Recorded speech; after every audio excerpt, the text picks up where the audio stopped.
నీతికి నిజాయితీకి ప్రతిరూపమైన doctor శాంకా భ్రాత Bagchi IPS ఒక పేషెంట్ కి బ్లడ్ ట్రాన్స్ఫ్యూషన్ ఇవ్వడం జరుగుతుందని చూశాను. మళ్ళీ రిటర్న్ వచ్చి చూస్తే ఆ పేషెంట్ ఎక్స్పైర్ అయిపోయాడు. సార్ ట్రైనింగ్ లో మెమరబుల్ ఇన్సిడెంట్ ఏమైనా ఉందా? నాకు గుర్తుంది, ఎంతమంది పాల్గొన్నారు, నేను మాత్రం ప్రతి ఈవెంట్లో ఫెయిల్ అయ్యాను. అప్పుడు మా ఫ్రెండ్స్ అందరూ చెప్పారండి, నువ్వు మంచి డాక్టర్, ఎందుకు నువ్వు వచ్చావు? ఒక ప్రిన్సిపల్ నేను ఫాలో చేస్తాను, I'm a fighter, never a quitter. ఫ్యాక్సిస్టులతో ఎలాగ ఫేస్ చేశారు అప్పట్లో? అప్పుడు ప్రతిరోజు ఫ్యాక్షన్ దాడులు, ప్రతికార దాడులు, హత్యలు, బాంబ్ పేలుళ్ళు పిలిపించి ఒకే మాట చెప్పడం, పోరు నష్టం పొందు లాభం, కలిసి ఉంటే కలదు సుఖం. సో జర్నలిస్టులు కూడా చాలా మంది లోకల్ గా ఉండే చాలా విషయాలు సెటిల్మెంట్ పోలీస్ స్టేషన్ లో కలిపి ఉద్యోగం ఇప్పిస్తామని డబ్బు తీసుకున్నారు. వాళ్ళు అందరూ కలిసి గ్రామస్తులుగా నటించి లోపల weapons, grenades Nizamabad SP camp office లోపలికి వెళ్ళి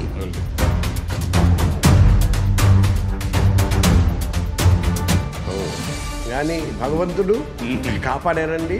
కర్నూలు ఎస్పీగా ఉన్నప్పుడు ఎలాంటి ఇష్యూస్ ఫేస్ చేశారు? నేను ఉన్నప్పుడు నేరస్తులు ఆ జిల్లా వదిలేసి పారిపోయాడు కర్ణాటక. నేను వెళ్ళిపోయిన తర్వాత మళ్ళీ రిటర్న్ వచ్చాడట. ఒకవైపు 20 మంది బ్యూరోక్రాట్స్, మినిస్టర్స్, రాజకీయ నాయకులు, మరోవైపు కోపంతో ఉన్న గ్రామస్తులు, పబ్లిక్. మధ్యలో నేను ప్లస్ నా కానిస్టేబుల్. నేను అక్కడ బండి ఆపి నిల్చొని ఒక మాట చెప్పాను, అవునండి, మిషన్ జ్యోతిర్గమయ అంటే తమసోమా జ్యోతిర్గమయ. ఫస్ట్ బెగర్స్ తో స్టార్ట్ చేసాము. నెక్స్ట్ ఇప్పుడు transgenders, reformed alcohol addict, reformed drug addict and convicts and under trials. ఇంట్లో వాళ్ళకి తెలియకుండా బెగ్గింగ్ చేసిన వాళ్ళకి కేసులు ఏమైనా తెలియదు? కొంచెం ఎక్స్ట్రా సంపాదించడానికి పార్ట్ టైం గా బెగ్గింగ్ చేస్తున్నారు కొందరు దొరికారు. జ్యోతిష్యాలు నమ్ముతారా మీరు? సడన్ గా ఒక వ్యక్తి నాతో కలిశారు. ఆ వ్యక్తి కలిసి నాకు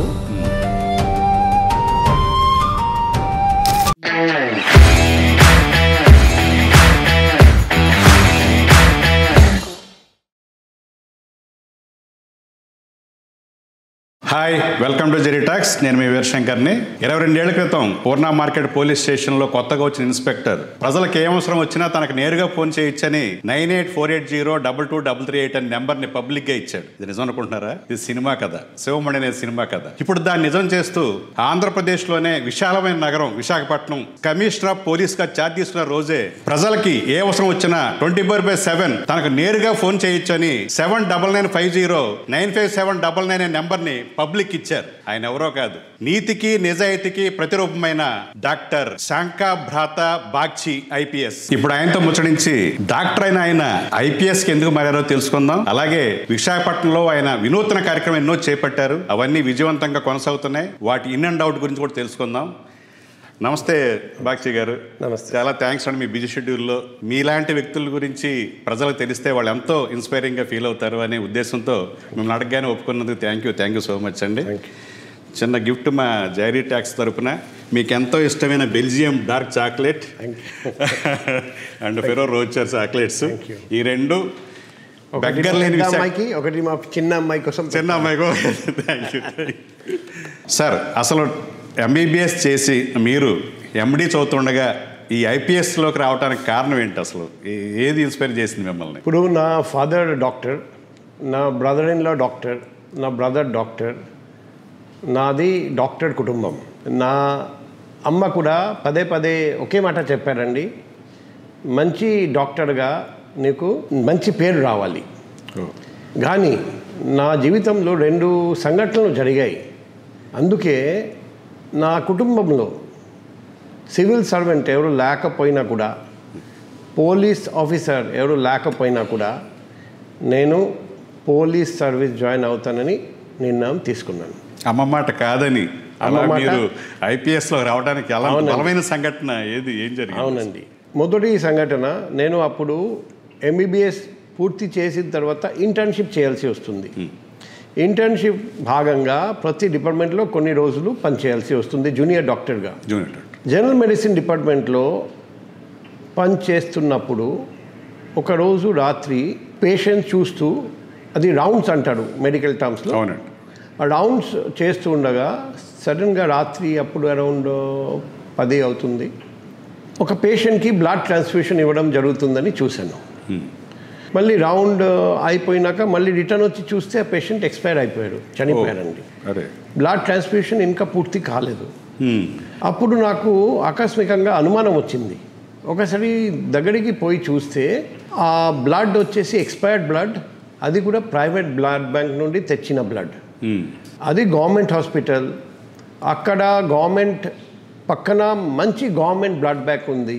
అప్పుడు ప్రైవేట్ బ్లడ్ బ్యాంక్ నుండి బ్లడ్ ఎందుకు తీసుకురావడం? తర్వాత ఎక్స్పైర్డ్ బ్లడ్ మనం ఎప్పుడు ఇవ్వకూడదు, ట్రాన్స్ఫ్యూషన్ చేయకూడదు. అటువంటి ఎక్స్పైర్డ్ బ్లడ్ ఎందుకు ట్రాన్స్ఫ్యూజ్ చేయడం? నాకు అనిపించింది ఏదో ఒక మూఠ పనిచేస్తుంది, కుట్ర జరుగుతుంది. నేను అప్పుడు గట్టిగా చెప్పాను, ఈ బ్లడ్ బ్యాగ్ కొంత బ్లడ్ ఇంకా మిగిలిపోయి ఉంది, ఇది ఫ్రీజ్లో పెట్టి నేను లాక్ చేసి కీ తీసుకెళ్తాను. రేపు అర్లీ మార్నింగ్ ఈ బ్లడ్ బ్యాగ్ నేను లోకల్ పోలీస్ స్టేషన్ తీసుకెళ్ళి కంప్లైంట్ ఇస్తాను. ఈ కుట్ర వెనకాల ఎవరెవరు ఉన్నారు, ఎవరైనా సరే అంతా బయటకి తీస్తాను అని చెప్పి వెళ్ళిపోయా. ఎందుకంటే రాత్రి అయింది, రేపు పొద్దున చేయాలని. మరుసటి రోజు అర్లీ మార్నింగ్ వచ్చి చూస్తే ఆ ఫ్రిడ్జ్ ఖాళీ అయిపోయింది. ఒక చుక్క నెత్తుడు కూడా లేదు, బ్లడ్ బ్యాగ్ లేదు, మొత్తం క్లీన్. ఎవరితో అడిగినా ఎవరు చెప్పలేదు ఏం జరిగింది. చివరిగా ఆ ఒక ఫ్రెండ్ ఉన్నారు, ఆ డిపార్ట్మెంట్లో పనిచేస్తున్నాడు అప్పుడు. ఆయనతో తర్వాత మధ్యాహ్నం క్యాంటీన్లో అడిగితే ఆయన సీక్రెట్గా చెప్పారండి, అది నువ్వు వెళ్ళిపోయిన వెంటనే ఆ విషయం అందరికీ తెలిసిపోయింది, మీరు పోలీస్ స్టేషన్కి వెళ్తారని. పోలీస్ స్టేషన్కి వెళ్తారని వెంటనే head of the department of general medicine పరిగెత్తి వచ్చాడు. ప్రైవేట్ బ్లడ్ బ్యాంక్ అతని బెనామీ ప్రాపర్టీ. అతను చాలా రోజుల నుండి ఇలాగే ఆ ప్రైవేట్ బ్లడ్ బ్యాంక్ నుండి సొంత స్వార్థం కోసం ఇలా చేస్తూనే ఉన్నారండి. సో దొరికిపోతారని భయంతో ఇమీడియట్గా అతనే ఈ పని చేశాడు.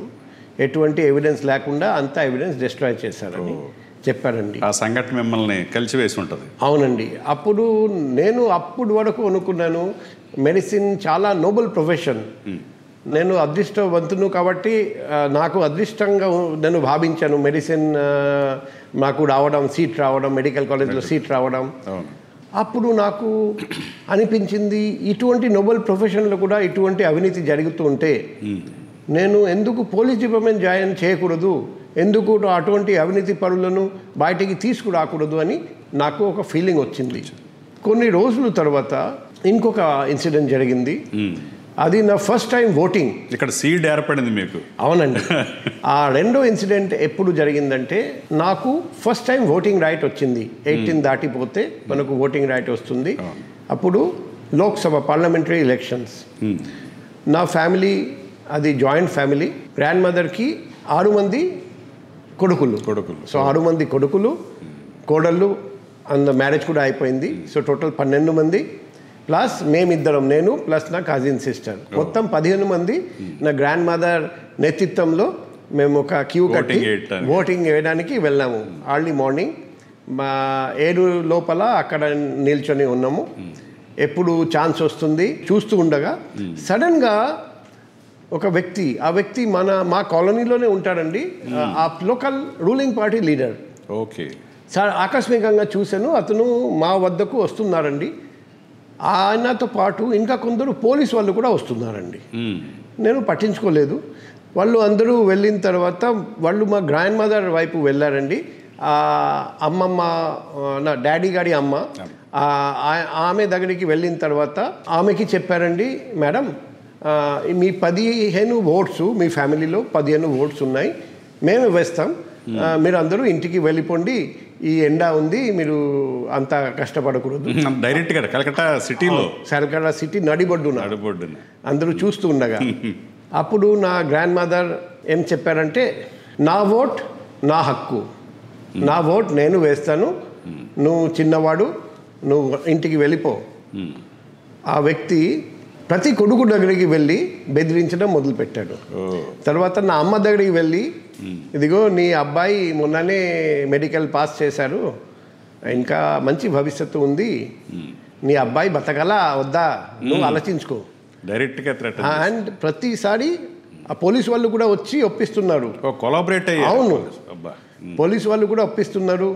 మేడం చెప్తున్నారు కదా, ఎందుకు వినట్లేదు, వెళ్ళిపోండి, మేము చూసుకుంటాం. అప్పుడు నా అమ్మ ఏడుస్తూ భయపడి, ఒక ఓటే ముఖ్యమా, నీ ప్రాణమే ముఖ్యం కదా, నువ్వు నాతో పాటు రావాలి అని లాగేసుకొని ఇంటికి తీసుకెళ్ళారండి. మేము 15 మంది వెళ్ళిపోయాము ఓట్ వేయకుండా. అది నాకు చాలా ఇబ్బంది పెట్టింది ఆ ఇన్సిడెంట్. ఈ పోలీసు వాళ్ళు ఇలా కాల్కటా లాంటి నగరంలో నడిబడ్డున ప్రజాస్వామ్యం ఖూనీ చేస్తున్నారని అప్పుడు నిర్ణయం తీసుకున్నాను.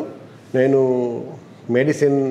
మెడికల్ ప్రొఫెషన్లో ఉండను, నేను పోలీస్ డిపార్ట్మెంట్ జాయిన్ చేస్తాను, ఈ అంతా జరగనీయకుండా నేను పనిచేస్తానని ఆ రోజు నిర్ణయం తీసుకున్నా. సో ఆ నిర్ణయం తీసుకోవడం వల్ల ఒక ఆనెస్ట్ ఆఫీసర్ పోలీస్ డిపార్ట్మెంట్కి వచ్చినట్టు అయింది.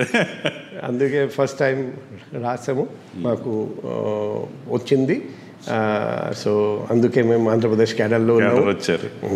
ట్రైనింగ్లో మెమరబుల్ ఇన్సిడెంట్ ఏమైనా ఉందా? ట్రైనింగ్, ముఖ్యమైన training Sardar Vallabhbhai Patel national police అకాడమీలో జరుగుతుంది హైదరాబాద్. వచ్చిన తర్వాత అందరికీ టెస్ట్ పెట్టారండి, physical test, long jump, high jump, short పట్, అటువంటివి. నాకు గుర్తుంది ఎంతమంది పాల్గొన్నారు, ప్రతి ఈవెంట్లో ఫెయిల్ అయ్యాను, 100% ఫెయిల్. అప్పుడు మా ఫ్రెండ్స్ అందరూ చెప్పారండి, నువ్వు మంచి డాక్టర్, నువ్వు ఎండి జనరల్ మెడిసిన్ చేస్తున్నావు, ఎందుకు నువ్వు వచ్చావు.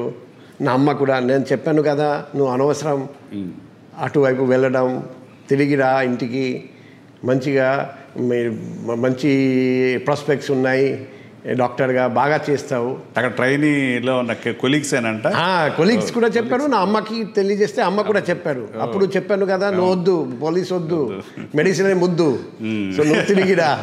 కానీ నా జీవితంలో ఒక ప్రిన్సిపల్ నేను ఫాలో చేస్తాను, I'm a fighter, never a quitter. నేను పోరాడతాను. జీవితం అంతా ఇప్పుడు వరకు చదివాను, ఫిజికల్ యాక్టివిటీ ఏం చేయలేదు.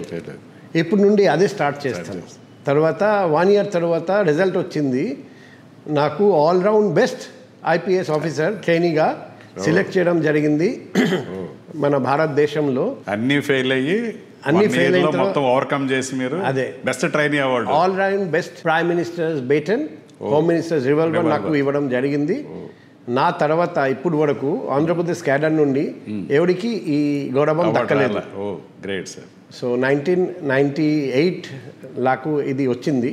2025 వరకు, లాస్ట్ 27 yearsలో తర్వాత ఎవరికి మెడల్స్ అసలు. అవునండి, తర్వాత కూడా ఎన్ని ప్రెసిడెంట్ మెడల్, అది కాకుండా ఇంకా చాలా medals, medal, gold medal, medal చాలా చదువుతుంటే అది పేసి వెళ్ళిపోతుంది. అవునండి, అది నాకు గుర్తుంది. అది నేను ఈ స్టోరీ అందరికీ చెప్తాను. ఈ మాట చెప్పడానికి, we should never be a quitter, we should always be a fighter, we should never give up. తర్వాత ఫస్ట్ పోస్టింగ్ మీకు అసాల్ట్ కమాండర్ అని గ్రేహౌండ్స్లో వచ్చింది. చాలా మందికి ఏఎస్పీ గాను ఏసీపీ గాను అలా పోస్టింగ్లు అవుతాయి కదా. కానీ ఆంధ్రప్రదేశ్లో అప్పుడు 100% ఐపీఎస్ ఆఫీసర్స్ ఫస్ట్ పోస్టింగ్ 3 నెలలు అసాల్ట్ కమాండర్ గ్రేహౌండ్స్గా పనిచేయాలి. 100%. అప్పుడు మనకు jungle warfare, guerrilla warfare, anti Naxal warfare మీద అవగాహన వస్తుంది. ఇది ఆంధ్రప్రదేశ్లో చాలా మంచి ట్రెడిషన్, డిఫాల్ట్ అందరికీ వస్తుంది. సో మేము కూడా చేసాము. నెక్స్ట్ పోస్టింగ్ ఎప్పుడైనా సబ్ డివిజన్లో ఏఎస్పీగా పోస్టింగ్ వస్తుంది. అది కూడా నాకు జమ్మల్మడుగు కడప ఏఎస్పీగా పోస్ట్ వస్తుంది. అప్పుడు మీరు ఏఎస్పీగా రాగానే ఫస్ట్ ఫ్యాక్షన్ అప్పుడు మీరు ఫస్ట్ స్టార్టింగ్ ఆ ఫ్యాక్సిస్టులతో ఎలాగ ఫేస్ చేశారు అప్పట్లో? ఇప్పుడు కూడా జమ్మల్మడుగులో 50 దాటిన వాళ్ళతో మీరు అడిగితే ఏఎస్పీ బాగ్చి అని చాలా మంది గుర్తు పెట్టుకుంటారు. నేను ఎప్పుడు వెళ్ళాను, అప్పుడు ప్రతిరోజు ఫ్యాక్షన్ దాడులు, ప్రతీకార దాడులు, హత్యలు, బాంబ్ పేలుళ్ళు, ఆ పరిస్థితి ఉండేది. ఫ్యాక్షన్స్, 2 ఫ్యాక్షన్స్ ఉంటాయి ప్రతి ఊళ్ళో. పిలిపించి ఒకే మాట చెప్పడం, పోరు నష్టం, పొందు లాభం, కలిసి ఉంటే కలదు సుఖం అని చెప్పాను. సో ఊరికి వెళ్ళి పొద్దున, సాయంత్రం, రాత్రి నిష్పక్షపాతంగా పనిచేసాము. అప్పుడు 2 వర్గాలు గౌరవిస్తాయి, 2 వర్గాలు నమ్మారు. ఈ వర్గం దేవగుడి నారాయణ రెడ్డి, ఆ వర్గం రామసుబ్బారెడ్డి. ఓకే. సో 2 పార్టీలు ఉంటాయి మళ్ళీ ఇప్పుడు ఇద్దరు సేమ్ పార్టీ. ఇప్పుడు ఇద్దరు సేమ్ పార్టీ అనుకుంటా. అప్పుడు ఒకరు టీడీపీ, ఒకరు కాంగ్రెస్. బై డిఫాల్ట్ ఉంటుంది ఇంకా రైవల్రీ అంతే. కానీ ఇద్దరు బాగా కోఆపరేట్ చేశారండి, బాగా సహకరించారండి. సో ఆ టెన్షన్స్ అన్ని రిలీవ్ చేశారు. అదే నేను ఎప్పుడు బయటికి వచ్చాను, ఆ ఫ్యాక్షన్ మెంటాలిటీ బాగా తగ్గిపోయింది. ఈ యాక్షన్ తీసుకోవడం వల్ల సమానంగా చూసాము.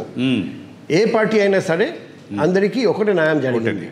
అది దానివల్ల ఫ్యాక్షన్ బాగా తగ్గింది. తర్వాత ఏఎస్పీ దగ్గర నుంచి తర్వాత పోస్టింగ్ అండి. ఇప్పుడు నేను జమ్మలమడుగులో మంచి పని చేశారని గుర్తించి అప్పటి డీజీ సార్ దోరా గారు నా కోసం ఒక పోస్ట్ క్రియేట్ చేశారండి, ఓఎస్డి రాయలసీమ.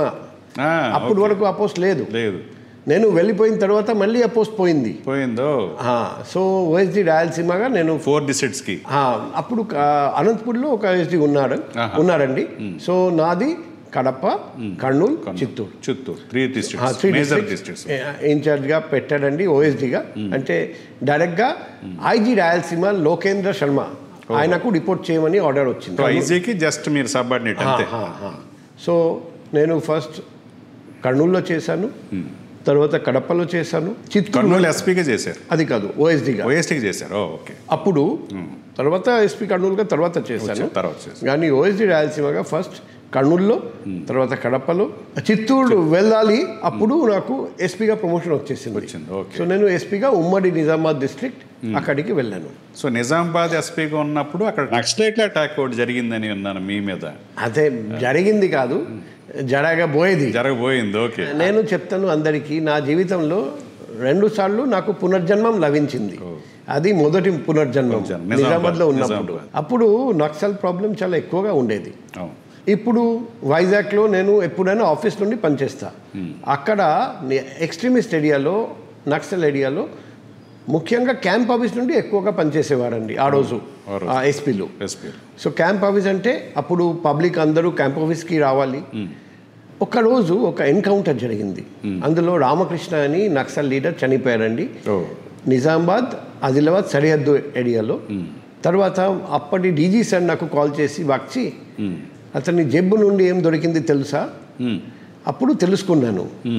వాళ్ళు అందరూ కలిసి గ్రామస్తులుగా నటించి శాలువా కప్పి లోపల వెపన్స్, గ్రెనేడ్స్ తీసుకొని లోపలికి వెళ్ళి camp office, Nizamabad SP camp office లోపలికి వెళ్ళి ఇమీడియట్గా ఫైరింగ్, గ్రెనేడ్ విసరడం, 100% అందరినీ, ఎస్పీ గారిని, వైఫ్ని, అమ్మాయిని ప్లస్ పోలీస్ అందరినీ చంపడం, ఎస్పీ క్యాంప్ ఆఫీస్ నేలమట్టం చేయడం, అది ప్లాన్ చేశారండి. కానీ వస్తూ ఉండగా దాడిలో ఇది జరిగింది. ఓకే. సో భగవంతుడు ఆ రోజు కాపాడారు.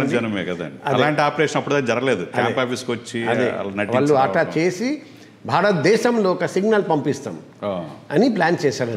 ఒక ఎస్పీని ప్లస్ మొత్తం ఫ్యామిలీని ప్లస్ మొత్తం పోలీస్ వాళ్ళని, తర్వాత క్యాంప్ ఆఫీస్ లోపలికి వెళ్ళి క్రియేట్గా ఫీల్ అవుతారు. అదే కానీ భగవంతుడు కాపాడారండి. నిజంగా పునర్జన్మే సార్. అదే తర్వాత అండి నిజామాబాద్ నుండి మేము 4 years క్యాల్కటా వెళ్ళాము సెంట్రల్ డెప్యుటేషన్లో.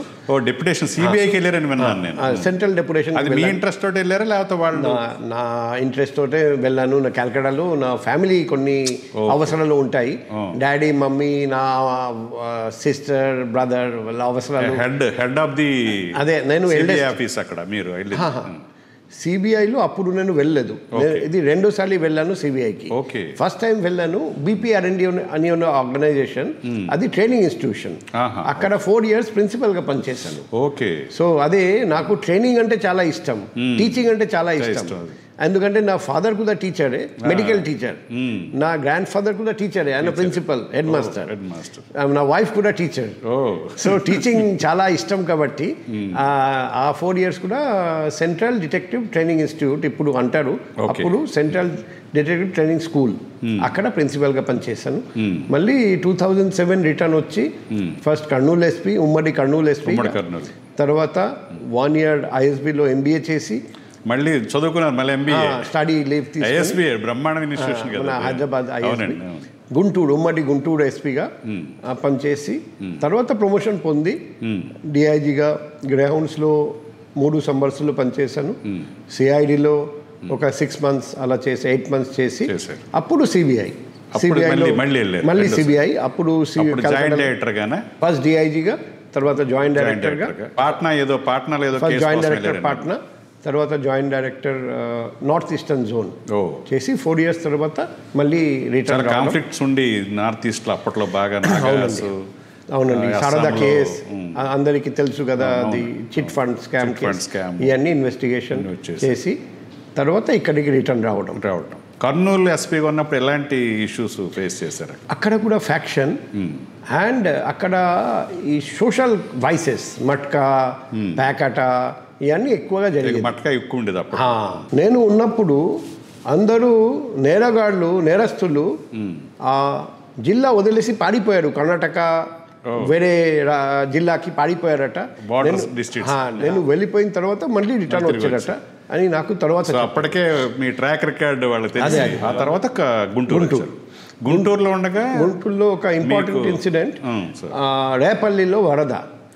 అప్పుడు వరద బాధిత ప్రాంతం, అక్కడ నేను వకం వేసి అక్కడే ఉండి రిలీఫ్ రిహాబిలిటేషన్ చేయడం, ఒకడు కూడా రేపల్లిలో చనిపోకుండా చూడడం. తర్వాత అది నాకు చాలా సంతోషం ఇచ్చింది. గుంటూరులో ఒక సంఘటన జరిగిందండి. సత్యేందర్ రెడ్డి గారు హోమ్ మినిస్టర్ ఉండగా మీ పోలీస్ హౌసింగ్ కాలనీకి వచ్చినప్పుడు పోలీసులందరూ ఎంగేజ్ అయి ఉన్నప్పుడు నకరేకల్ మండలంలో ఒక సోషల్ యాక్టింగ్ టీం వెళ్తే అక్కడ గూన్స్ అందరు రౌండప్ చేశారండి వాళ్ళ మీద అటాక్ చేయడానికి.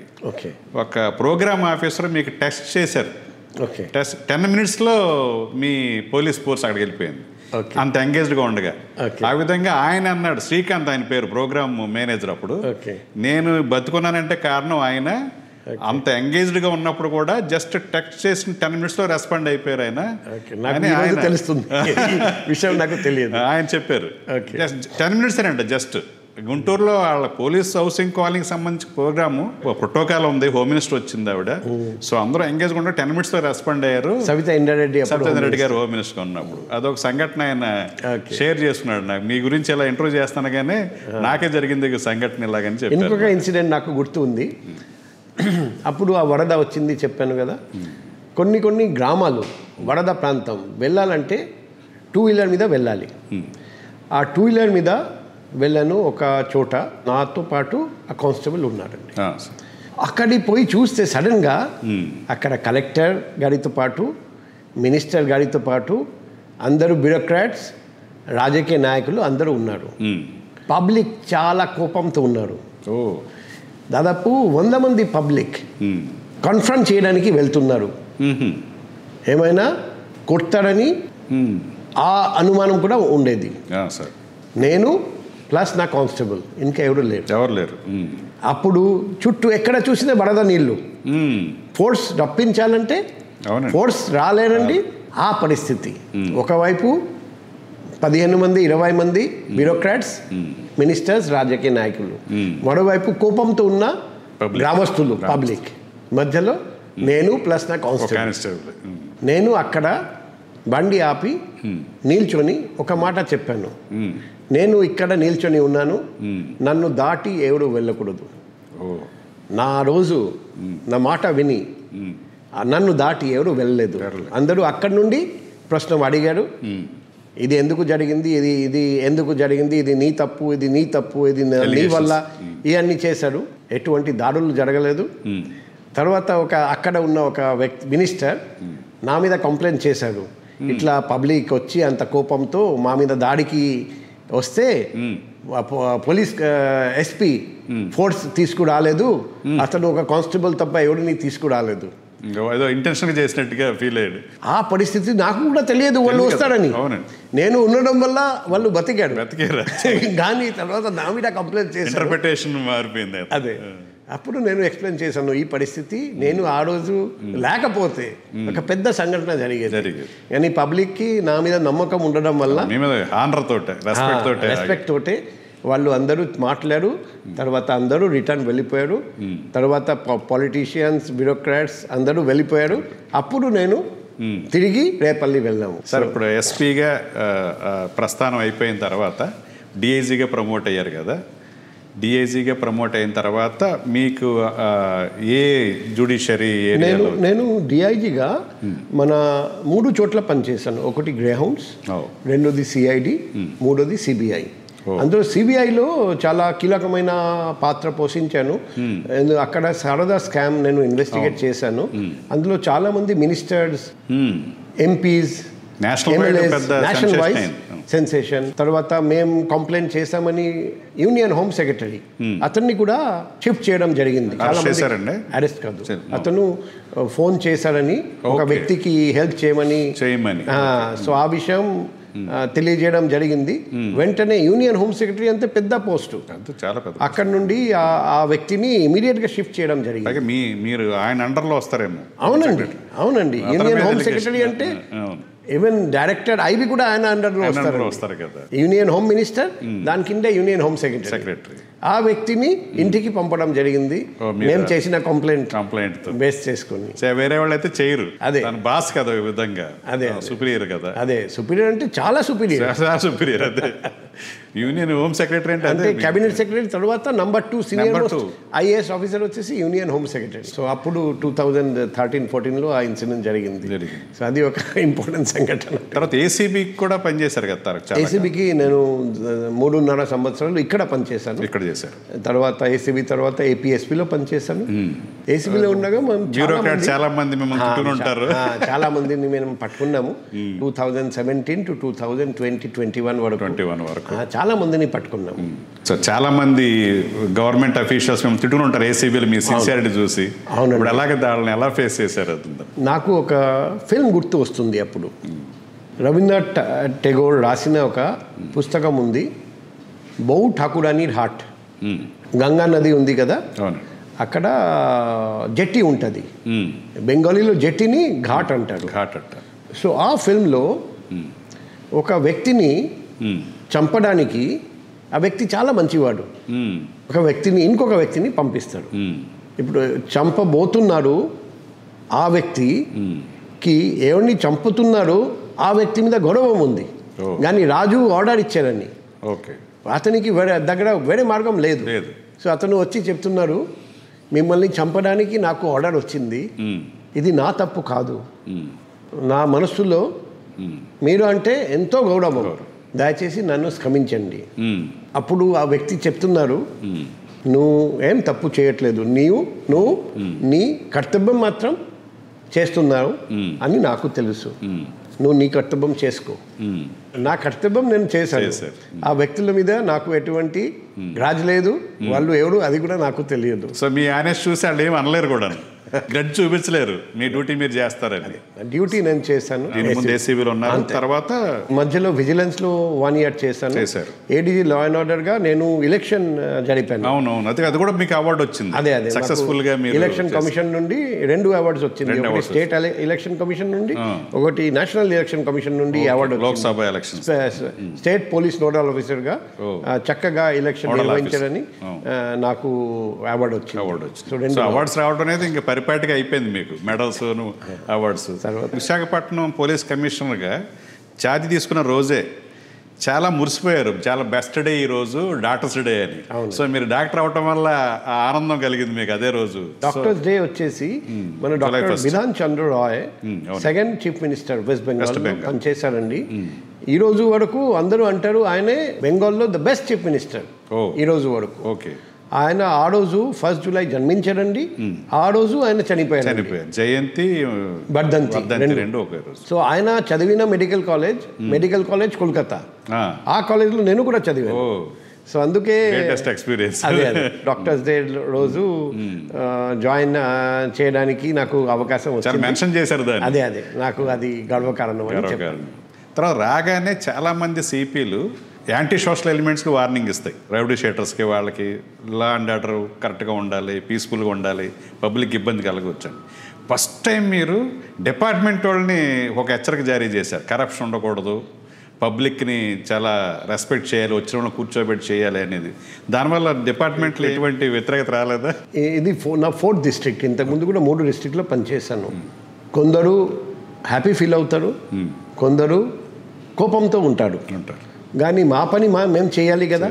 సో ఎవరేమనుకున్నా మీరు సిన్సియర్గా డ్యూటీ చేసుకుని వెళ్ళిపోతున్నారు కాబట్టి. నేను ఓఎస్డి రాయలసీమ ఉన్నప్పుడు నాకు ఒక సీనియర్ ఆఫీసర్ నాకు నేర్పించారండి, నీ పని నువ్వు చేసుకోవాలి.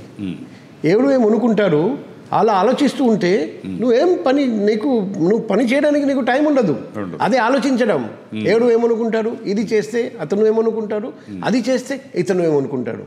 సో నేను ఆ రోజు నుండి ఎవరు ఏమనుకుంటారు నేను ఎప్పుడు అనుకోను, ఎప్పుడు ఆలోచించను. నా పని నేను చేస్తాను. కొందరు హ్యాపీ ఫీల్ అవుతారు, కొందరు కోపంతో ఉంటారు.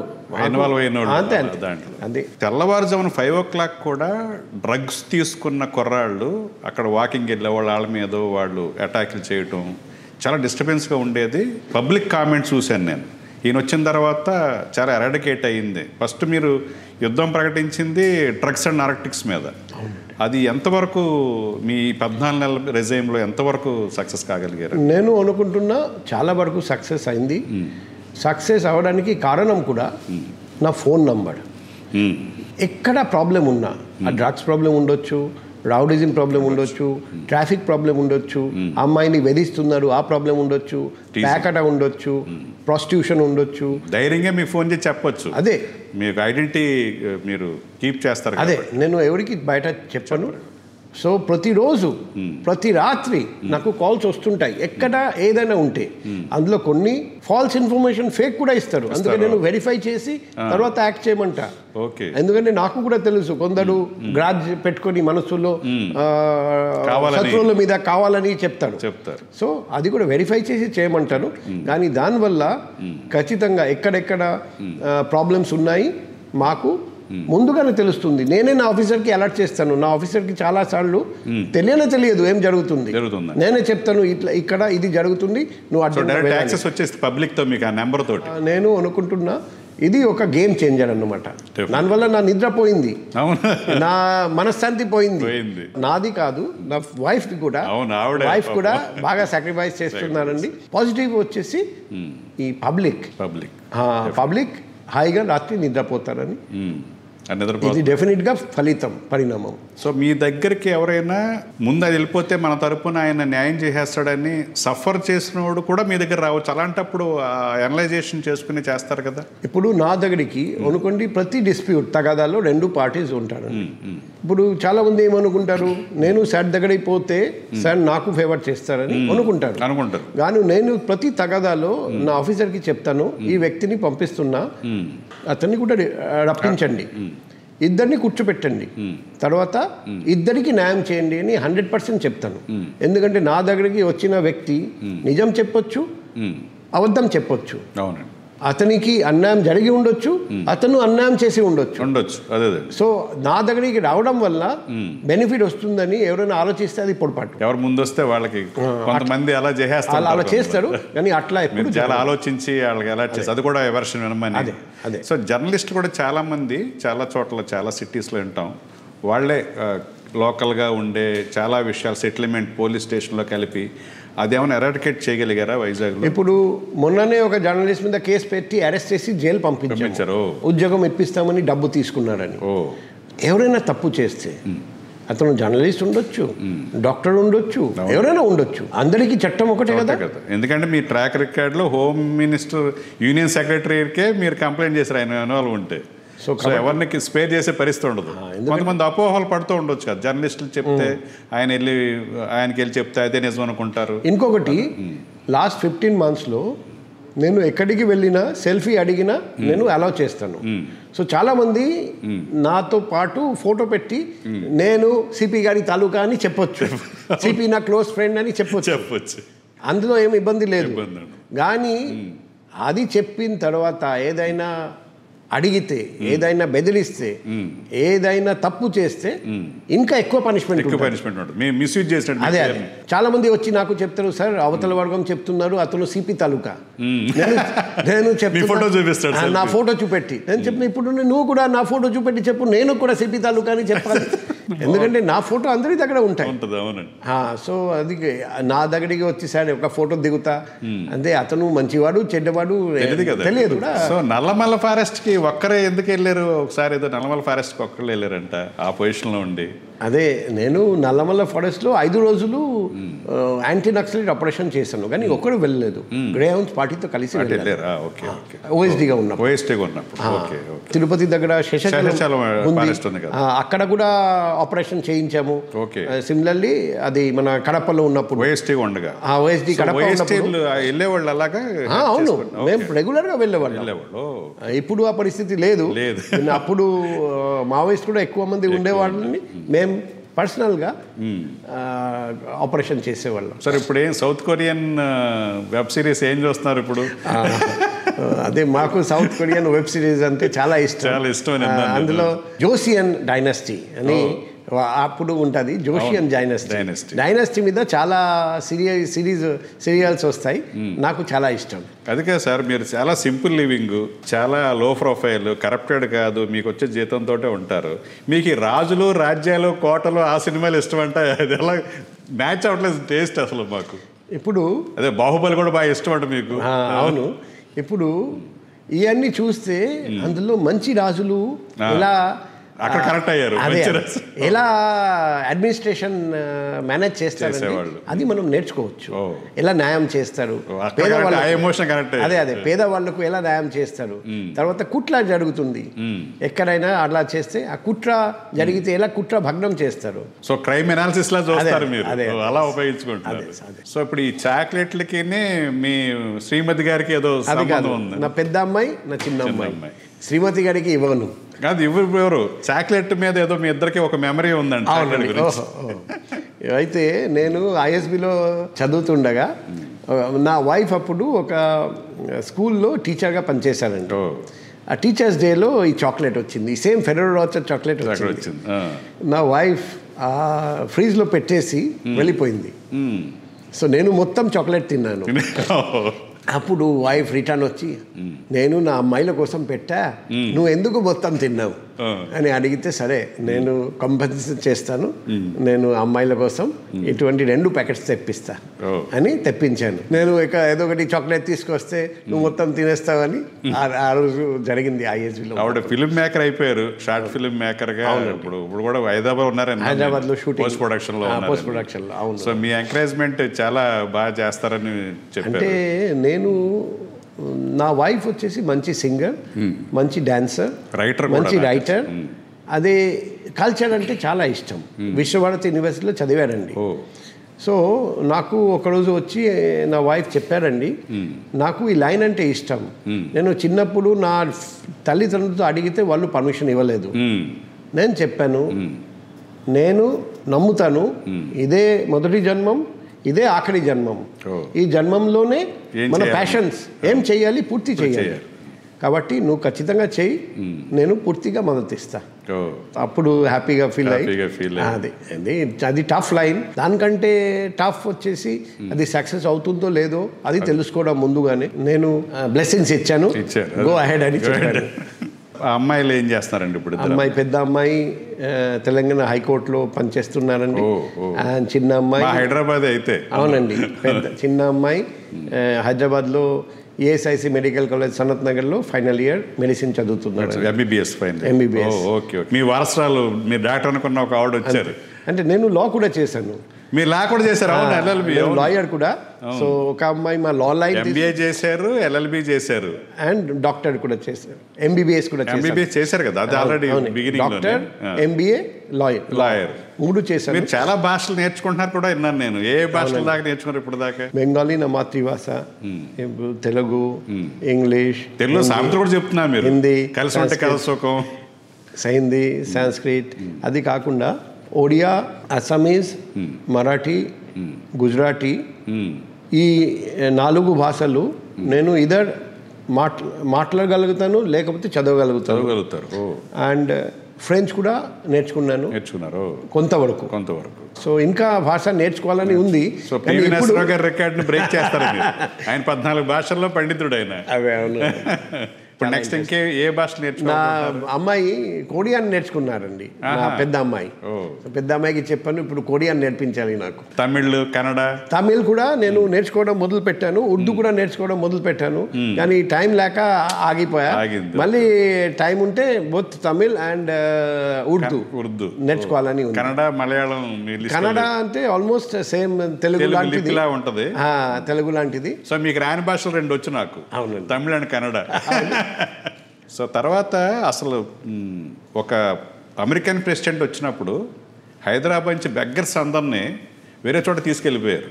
ఆయన వెళ్ళిపోయాక మళ్ళీ తీసుకొచ్చారు. అది ఊరికే మన ఇండియా గౌరవం నిలబెట్టాలంటే అది ఉంది. కానీ మీరు ఎక్కడా లేని విధంగా వైజాగ్ని ఫ్రీ బెగ్గర్స్ సిటీగా చేయాలనే ఆ థాట్ ఎలా వచ్చింది అసలు మీకు? అది బెగర్ ఫ్రీ సిటీ కాదు, begging free city. Begging free city.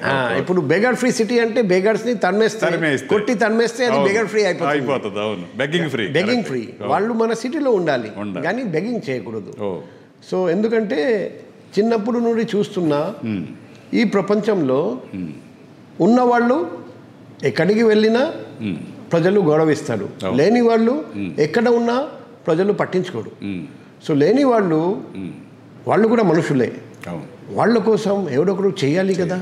వైద్యం లేక చాలామంది బిచ్చం అడిగే వాళ్ళు చచ్చిపోతారు, ఆశ్రయం లేక ఫుట్పాత్ మీద పడుకుంటారు, భోజనం లేక డస్ట్బిన్ నుండి భోజనం ఏదైనా ఉంటే అది తింటున్నారు. అది చూసి నా కంటికి నీళ్ళు వస్తాయి. అంటే వాళ్ళు కూడా మనుషులే, మేము కూడా మనుషులం. రైట్ టు లివ్ అనేది, dignity, human dignity, human being dignity కూడా వాళ్ళకు లేదు. అందుకే ఏదో ఒకటి చేయాలని ఆ తపన మనసులో ఎప్పటి నుండి ఉండేది. సో ఈ వైజాగ్ లాంటి మంచి సిటీలో నాకు అదృష్టం వచ్చింది పనిచేయడానికి. ఇక్కడ ఈ ప్లాన్ అమలు చేద్దామని ఆలోచించి సో ఫస్ట్ బెగర్స్తో స్టార్ట్ చేసాము. నెక్స్ట్ ఇప్పుడు transgenders, reformed alcohol addict, reformed drug addict and convicts and under trials. Jail నుండి బయటికి వచ్చిన వాళ్ళు అందరికీ మర్యాదగా బతకడానికి హక్కు ఉంది, కానీ మేము ఇవ్వలేకపోతున్నాం. అందుకే వాళ్ళు కొందరు నేరం చేస్తారు, కొందరు ఏదో ప్రాస్టిట్యూషన్ అటువంటి ట్రాన్స్జెండర్స్ ఎక్స్టర్షన్ అలా చేస్తారు. డ్రగ్ అడిక్ట్స్, ఆల్కహాల్ అడిక్ట్స్, ఉద్యోగం లేక, కాన్విక్ట్స్, అండర్ ట్రయల్స్, వేరే మార్గం లేక మళ్ళీ నేరం చేస్తారు. సో అలా వాళ్లకు మనం మర్యాదగా బతకడానికి మార్గం చూపెట్టగలిగితే నేరాల సంఖ్య తగ్గిపోతుంది. అదే మాదిరిగా మన వైజాగ్ ఒక రోల్ మోడల్, ఆదర్శమైన సిటీగా నిలిచిపోతుంది మన ప్రపంచంలో, మన భారతదేశంలో, మన ఆంధ్ర రాష్ట్రంలో. అందుకే ఆ లక్ష్యంతో ముందుకు వెళ్తున్నా. దాని పేరే జ్యోతిర్గమయ. అవునండి, మిషన్ జ్యోతిర్గమయ అంటే తమసోమా జ్యోతిర్గమయ. మనం లైట్ వెలుతురు వైపు వెళ్తున్నాం. సో 1 by 1 ఇప్పుడు స్టార్ట్ చేసాము. త్వరలో ఈ నెక్స్ట్ కొన్ని నెలల్లో ఈ దిశలో కూడా మంచి రిజల్ట్స్ మేము చూపెడతాం. మీకు ఎవరు కోఆర్డినేట్ చేస్తున్నారు? మేము ఎన్జిఓస్తో ప్లస్ గవర్నమెంట్ డిపార్ట్మెంట్స్తో ప్లస్ పబ్లిక్తో, దాతలతో అన్ని విధంగా మేము మాకు హెల్ప్ వస్తుంది. మేము వాళ్ళ దగ్గరికి వెళ్తున్నాం, హెల్ప్ అడుగుతున్నాం, అలా చేస్తున్నాం. వైజాగ్ వాలంటీర్స్ అసోసియేషన్ అని వాళ్ళు చాలా కీలకమైన పాత్ర పోషించారు. ప్రతి ఈవెంట్లో కూడా హెల్ప్ చేస్తారు పోలీస్కి.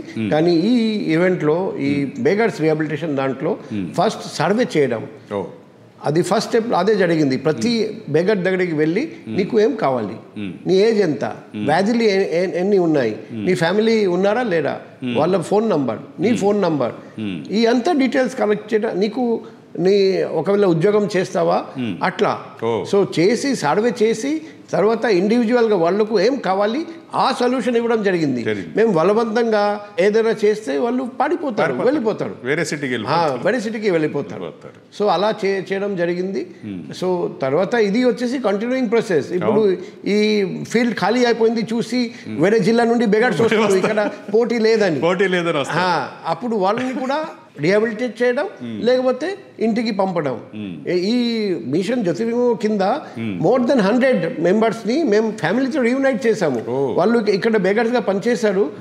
చాలా మంది చూస్తే ఛత్తీస్గఢ్ నుండి వచ్చారు, ఒడిశా నుండి వచ్చారు, వాళ్ళకు తెలియదు, గుర్తులేదు. గుర్తులేదు. సో ఆధార్ కార్డ్ ఆధారంగా టాలీ చేసి ఫ్యామిలీని రప్పించి రీయునైట్ చేయడం చేశారు. సో చాలా మిస్సింగ్ కేసెస్ కూడా అలా సాల్వ్ చేసాం. చాలా రోజుల నుండి ఉన్న మిస్సింగ్ కేసెస్ సాల్వ్ అయిపోయింది. గ్రేటెస్ట్ మిషన్ అండి నిజంగా. అది ఎవరు ఇప్పటిదాకా అక్కడ జరగలే అసలు. డిపార్ట్మెంట్ ఇనిషియేషన్ ఇది పోలీస్ పని కాదు కానీ ఒక మనిషిగా చేసాము. తర్వాత ఈ బెగ్గింగ్ వెనకాల చాలా మాఫియా ఉంటుందని విన్నారు. అలాంటి మాఫియా ఉందా? కనపడలేదు. హైదరాబాద్ లో వినిపిస్తుంటది అది వెనక. అది ఫిల్మ్ లో కూడా చూసాము. కుబేరా చూసారా ఈ మధ్యగా? కానీ ఇక్కడ అది అలాంటిది ఏం లేదు. జస్ట్ వాళ్ళ ఇంట్లో వాళ్ళకి తెలియకుండా బెగ్గింగ్ చేసిన వాళ్ళ కేసులు ఏమైనా తెలియదండి. ఇంట్లో వాళ్ళకి తెలియకుండా అది వచ్చినాయి. ఇప్పుడు కొంచెం ఎక్స్ట్రా సంపాదించడానికి పార్ట్ టైం గా బెగ్గింగ్ చేస్తున్నారు కొందరు దొరికారు. అవునండి. వాళ్ళు ఇమీడియట్ గా సార్ మా ఫుల్ టైం ప్రొఫెషన్ ఉంది, టైలరింగ్ ఆ పని ఉంది, అక్కడికి వెళ్ళిపోతాను సార్, మళ్ళీ బెగ్గింగ్ చేయను అని చెప్పి వాళ్ళు వెళ్ళిపోతారు. అండర్ ట్రయల్ ఖైదీలను కూడా రిఫార్మ్ చేస్తూ ఇక్కడ వాళ్ళకి మళ్ళీ వాళ్ళు మార్చుతూ వెళ్తున్నారు. కానీ జైల్లో రిఫార్మేషన్ సరిగ్గా జరగట్లేదు. అక్కడ మరింత క్రిమినల్స్ తయారవుతున్నారు సహచర్యం వల్ల అని ఉంటారు. ముందు జైల్లో ఆ రిఫార్మేషన్ జరగాలంటారా? జైల్లో ఖచ్చితంగా రిఫార్మ్ జరగాలి. కిరణ్ బేది తిహార్ జైల్లో రిఫార్మ్ చేశారండి. కానీ జైలు డిపార్ట్మెంట్ ఫింగర్ టిప్స్లో చెప్పగలుగుతున్నాం. ఇలాంటి ఆఫీసరు ఇప్పుడు మీరున్నారు వైజాగ్లో, ఇలా చేసేది ఒక ముద్ర వేసి వెళ్ళిపోతారు. ఆ నెంబర్ వాళ్ళ సొంత నెంబర్ మర్చిపోతారు కానీ 77590 ఆ నెంబర్ మాత్రం ఎవరు మర్చిపోరు. కానీ జైల్లో మళ్ళీ తిరిగి వెళ్ళి వాళ్ళు ఏదన్నా క్రైమ్ చేసి అక్కడ మళ్ళీ పరిచయాలు పెరిగి ఇంకా పెద్ద క్రిమినల్స్ తయారవుతున్నారు తప్ప అక్కడ రిఫార్మేషన్ జరగట్లేదు. జైల్లో జరగాల్సింది అది ఉండొచ్చు, నాకు తెలియదు. అది డిఫరెంట్ డిపార్ట్మెంట్ కదా. అవునండి, మా చేతుల్లో ఉండదు. సో అక్కడ కూడా మార్పు వస్తే మీరు చేసే కన్సిక్వెంట్ రిఫార్మ్స్కి వాల్యూ ఉంటుంది కదా. సో జ్యోతిర్మయ మిషన్ అనేది ఒక వైజాగ్ వాలంటరీ అసోసియేషన్ సతీష్ని ఇంటర్వ్యూ చేసినప్పుడు తెలిసింది. ఇది సిపి గారి బ్రెయిన్ చైల్డ్. ఇది ఆయన అనుకున్నది మేము మా తోచింది మేము వాలంటరీ చేస్తున్నామని గారు నాకు చాలా ఇంట్రెస్ట్ అనిపించింది. మేజర్గా అదే అడగాలని ఫస్ట్ అనుకుని లాస్ట్లో మేజర్ హ్యూమనిటేరియన్ గ్రౌండ్స్లో దీన్ని ఎవరు మర్చిపోలేరు నిజంగా చేసింది. మీ జ్యోతిష్యాలు నమ్ముతారా మీరు? నేను చిన్నప్పుడు ఆ జ్యోతిష్ శాస్త్ర చదివి చాలా మందికి యాక్యురేట్ ప్రెడిక్షన్ చేశాను. ఇరుగు పొడుగు వాళ్ళు కూడా బెనిఫిట్ పొందారు. అందులో ఒక అబ్బాయినికి నేను క్లాస్ 5లో చదువుతుండగా చెప్పాను, నువ్వు కాలేజ్లో చదువుతుండగా నీ స్ట్రీమ్ మాడిపోతుంది, ఫస్ట్ ఒకటి చదువుతూ మళ్ళీ అది ఆపేసి వేరే స్ట్రీమ్కి వెళ్ళిపోతావు అని చెప్పారు. అప్పుడు నేను బర్ధమాన్ అని ఒక ప్లేస్లో ఉన్నాను.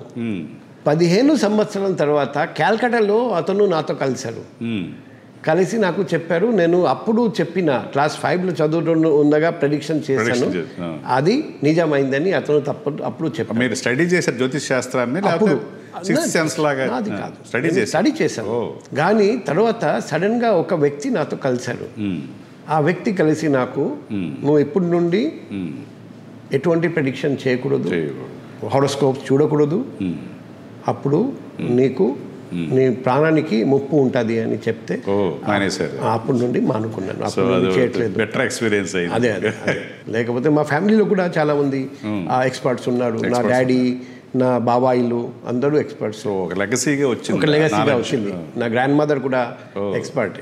మదర్ని ఎప్పుడన్నా సర్ప్రైజ్ చేశారా డాక్టర్గా ఉండాలనుకున్న తర్వాత మా మదర్తో తర్వాత అడిగాము కొన్ని సంవత్సరాల తర్వాత. మదర్ నాకు చెప్పింది, నువ్వు మంచి పని చేశావు, నేను అప్పుడు ఆపాను, అది తప్పుడు డిసిషన్. ఎందుకంటే నువ్వు డాక్టర్గా 10 మందికి హెల్ప్ చేస్తావు, ఈ డిపార్ట్మెంట్లో నువ్వు 100 మందికి 1000 మందికి హెల్ప్ చేయగలుగుతావు, కాబట్టి ఇదే నీ కరెక్ట్. బిగినింగ్ లో డిసప్పాయింట్మెంట్ తో ఉన్నారు కదా, మదర్ కూడా సాటిస్ఫై అయ్యారు. అవును. Thank you sir, thank you so much. Thank you. మీ జ్యోతిర్మయ మిషన్ ద్వారా ప్రపంచంలోనే బెగ్గింగ్ ఫ్రీ సిటీగా వైజాగ్ రూపాంతరం చెందాలని కోరుకుంటూ thank you so much. Hi, మీ శంకర్ప్రసాద్ బాగ్చి మాట్లాడుతున్నాను. Please subscribe to Jerry Talks. Hi, అందరికీ నమస్కారం. నేను మీ వీరశంకర్ని. Please subscribe to Jerry Talks, జీవితాన్ని మార్చే కథలు.